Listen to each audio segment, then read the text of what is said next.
Man shalla subha fi jama'atin, siapa yang sholat subuh berjamaah, summa qa'ada yadhkurullah, habis sholat subuh jangan keluar masjid. Maka kalau bisa buatkan setiap subuh itu ada pengajian. Apalagi di lingkungan kita banyak ustadz, dijadwalkan habis sholat subuh pengajian sampai terbit matahari. Sekarang terbit matahari di Pekanbaru jam 6:05 tambah 15 menit. Karena 6:05 itu waktu tanduk setan namanya. Ketika matahari terbit datang setan menghampiri, itulah yang dipakai orang kafir musyrik untuk menyembah Lata, Uzza, Manat, Hubal, Jibti, Taghut, Naham. Jadi jam 6:05 biarkan, jam 6:05 tambah 15 menit, jam 6:20 barulah laksanakan sholat sunat isyraq. Jadi kalau dihitung berapa menit lah itu duduk di masjid berzikir baca Quran, zikir baca Quran, zikir baca Quran, lebih kurang 1 jam. 60 menit dari sholat subuh, istighfar, sholawat, la ilaha illallah, baca Quran, istighfar 100, sholawat 100, la ilaha illallah 100, habis itu baca Quran, terbit matahari, lewatkan 15 menit, sholat sunat isyraq 2 rakaat. Usolli sunnatal isyraq raka'ataini lillahi ta'ala. Saya tak perlu usolli pun hati saya sudah kuat Pak Ustaz. Tak usah baca usolli, niat dalam hati Allahu Akbar. Ayatnya bebas. Apa pahalanya? Man shalla subha fi jama'atin, siapa yang sholat subuh berjamaah, summa qa'ada yazkurullah, duduk berzikir mengingat Allah, hatta tatlu asyam, sampai terbit matahari, summa yusolli raka'ataini, sholat sunat 2 rakaat, kanat lahu ka ajri hajjatin wa umrah, dapat pahala macam haji dan umrah. Tamah, sempurna, sempurna, sempurna. Habis ibadah malam. Selesai ibadah malam, baru pindah ke ibadah siang. Ibadah siang ini tidak ada bergerak. Kalau ibadah malam tadi ada tegak, ada ruku, ada sujud, ada tasbih, ada zikir, ada tahmid, ada takbir, ada tahlil. Ibadah siang diam saja. Tidak ada tegak, tak ada rukuk, tak ada sujud, tak ada keluar duit, tak ada tetes air mata, tak ada mengalir darah, tak ada. Diam saja, hanya menahan. Tahan mata, jangan tengok macam-macam. Tahan telinga, jangan dengar macam-macam. Tahan pikiran, jangan pikirkan macam-macam. Tahan hati, jangan bisik macam-macam. Tahan lidah, jangan cakap macam-macam. Tahan tangan, jangan pegang macam-macam. Tahan kaki, jangan melangkah ke tempat macam-macam. Ibadah ini namanya siam. Siam itu artinya imsak, menggenggam. Yang digenggam itu apa? Genggam mata, genggam telinga, genggam pikiran, genggam hati, genggam tangan, genggam kaki, dari mulai azan subuh sampai azan maghrib.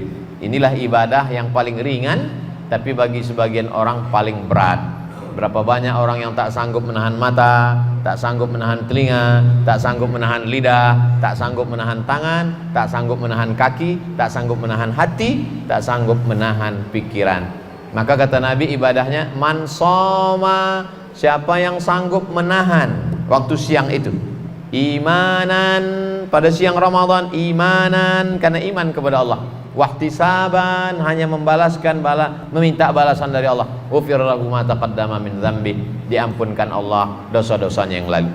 Bagaimana kalau ada orang tahan makan, tahan minum, tapi mata tak ditahan, telinga tak ditahan, lidah tak ditahan? Man lam yada' qaulaz zur, siapa yang tak menahan lidahnya, tak menahan matanya, tak menahan tangannya, tak menahan kakinya, falaisa lillahi hajatun fi ayyada'a ta'amahu wa syarabahu, maka perbuatan dia menahan makan, menahan minum tak ada pahalanya.